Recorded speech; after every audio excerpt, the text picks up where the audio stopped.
Dans les mines, il y a une initiative qui permet aux entreprises minières d'être transparentes sur tous leurs mouvements financiers et leurs engagements communautaires. Et tout ça pour le bien des citoyens où ces entreprises opèrent.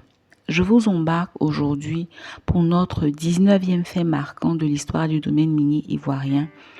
C'est maintenant pour un voyage jusqu'au cœur des mines.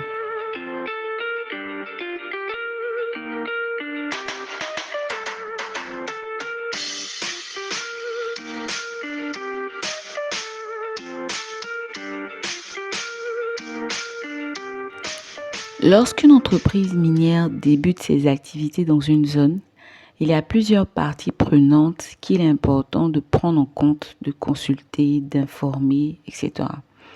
Et par principe de gouvernance, il est primordial de leur faire savoir les étapes de progression et les investissements effectués. C'est là qu'intervient l'ITIE.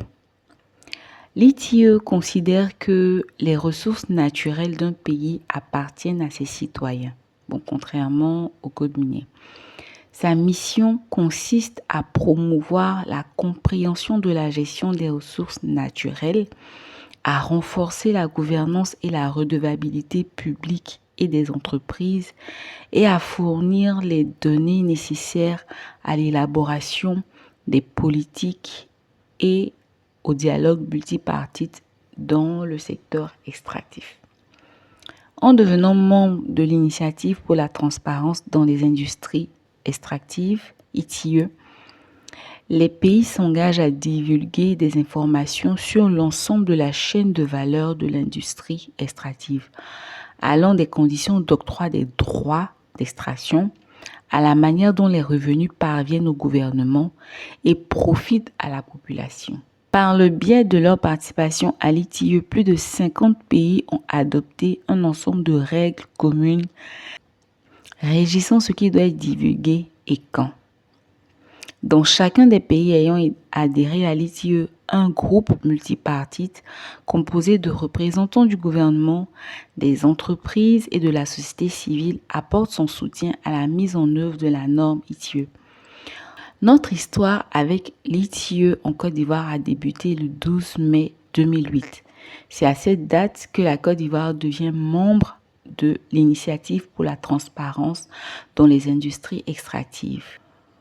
Le Conseil national de l'ITIE en Côte d'Ivoire regroupe 26 membres, dont 14 représentants du secteur public et parapublic, 5 représentants des sociétés extractives et 7 représentants de la société civile. À ce jour, selon les sources, le président du Conseil national ITIE Côte d'Ivoire est M. Memba Antoine. C'est un administrateur général des services miniers, un conseiller technique du ministère de l'économie et des finances. Voilà, j'espère que vous avez mieux compris c'était quoi l'ITIE et comment est-ce qu'elle nous aide, nous les concitoyens et aussi les entreprises minières, à mieux communiquer, à mieux se faire comprendre au travers de la transparence qui est demandée.